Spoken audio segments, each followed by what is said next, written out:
बस हाथ में थोड़ा स्प्रेन हुआ है। ठीक हो जमरे, कुछ नहीं हुआ है। ओह एमिर, तुम ऐसा कैसे कर सकते हो? इसमें मेरी गलती नहीं है, रास्ते में पत्थर थे और उसमें मेरा बैलेंस बिगड़ा। सारी गलती उन पत्थरों की है। ऐसे कह रहे हो जैसे ही कोई मजाक है। अच्छा उठो, हम डॉक्टर के पास चलते हैं। हाँ शांत हो जाओ जमरे, मैं ठीक हूँ। वैसे मैं तुम्हें मुबारकबाद देना चाहता हूँ। जब हम छोटे थे तभी तुम मेरी हर बात आकर मेरे पेरेंट्स को बता दिया करती थी और देखो इतने सालों बाद भी कुछ खास बदला नहीं है।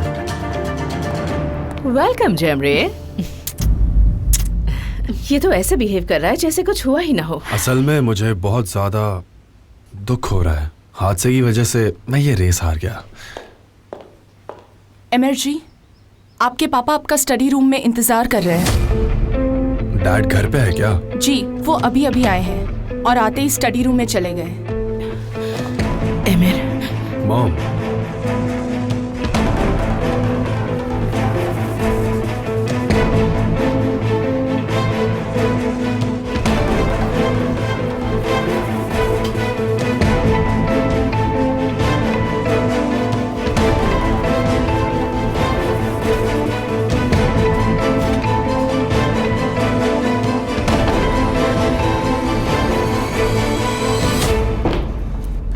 डैड क्या आपने मुझे बुलाया?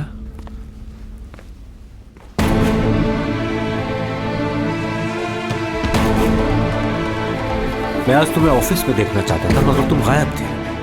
हो सकता है इस मीटिंग से ज्यादा जरूरी तुम्हारा कोई और काम हो जिसकी वजह से तुमने इसे इग्नोर किया। वैसे कहाँ थे तुम? अब जब आपने मुझे अकेले बात करने बुलाया है तो आपको पता ही होगा कि मैं कहाँ था। तुम शायद इस हकीकत को भूल रहे हो कि तुम्हारी मोटरसाइकिल का पूरा खर्चा मैं उठाता हूँ।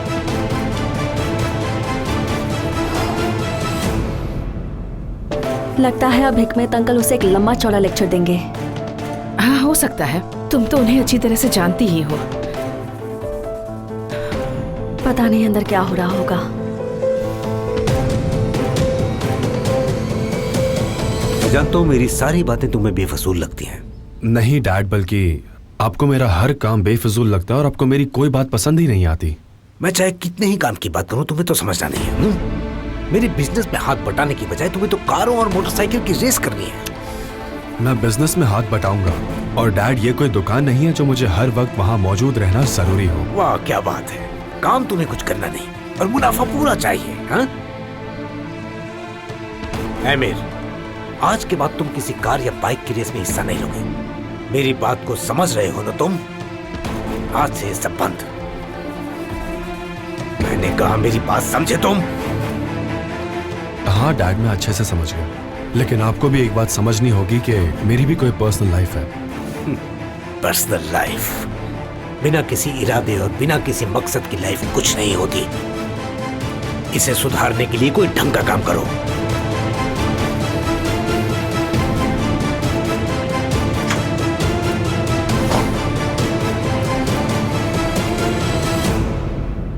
वैसे एमिर ने जो किया उसकी इस हरकत में मैं उसका साथ नहीं दे रही, पर हिकमत अंकल उस पर बहुत प्रेशर डाल रहे हैं ना। आपको ऐसा नहीं लगता क्या?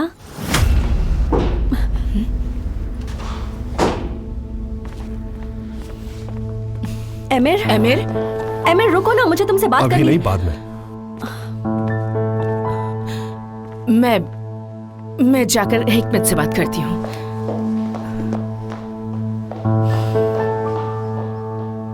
वो और उसकी वो लाइफ।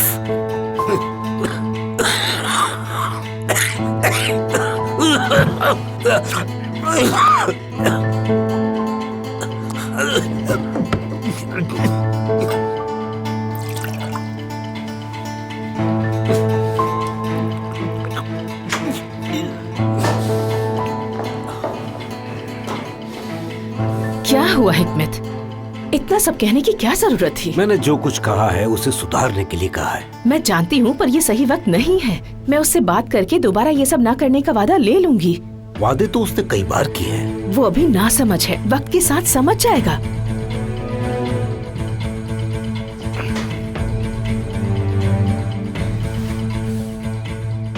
उसे जिम्मेदारियों का एहसास करवाने के लिए अब सिर्फ एक ही रास्ता बचा है।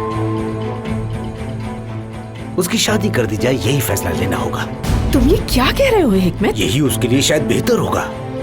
उसकी हरकतों से तो लगता है वो अपना कोई बहुत बड़ा नुकसान कर लेगा। शादी हो जाएगी तो वो जिम्मेदार बनेगा।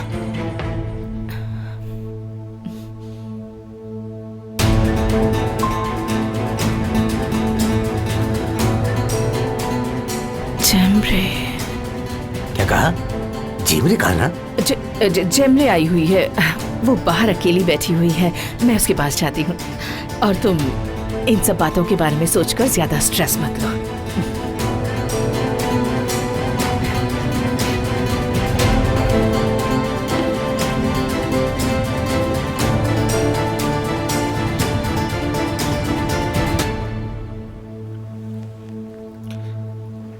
हेलो। हाँ लतीफ, एर्जुरम के लिए एक टिकट बुक करवा दो प्लीज। एक ही। नहीं, बिजनेस के लिए नहीं जाना, असल में एक अच्छे काम के लिए जा रहा हूं।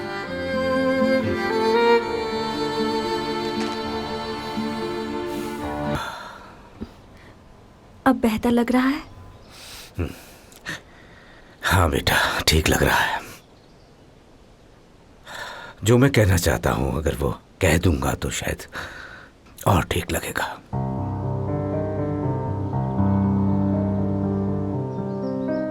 जावेदाना आंटी, क्या बात है? आपने मुझे यहाँ किस लिए बुलाया?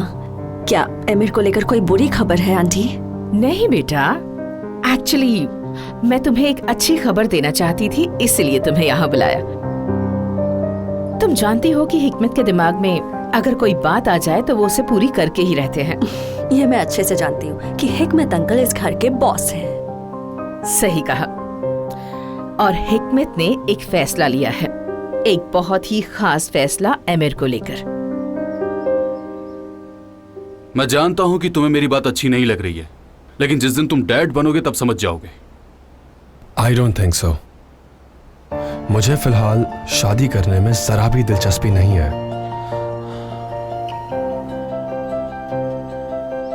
बेटी, मैं चाहता हूं तुम एमिर से शादी कर लो।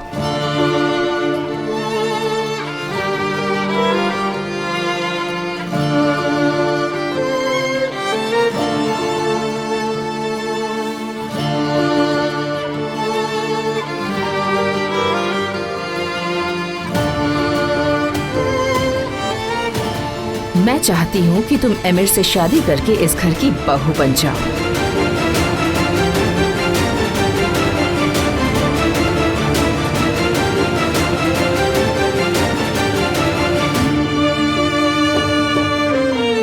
बेटी, कुछ तो कहो।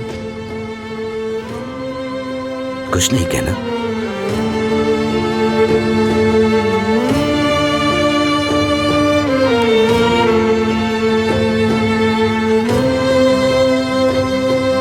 मुझ पे भरोसा रखो और हाँ कह दो बेटा। तुमसे अच्छी लड़की मेरे बेटे को दुनिया में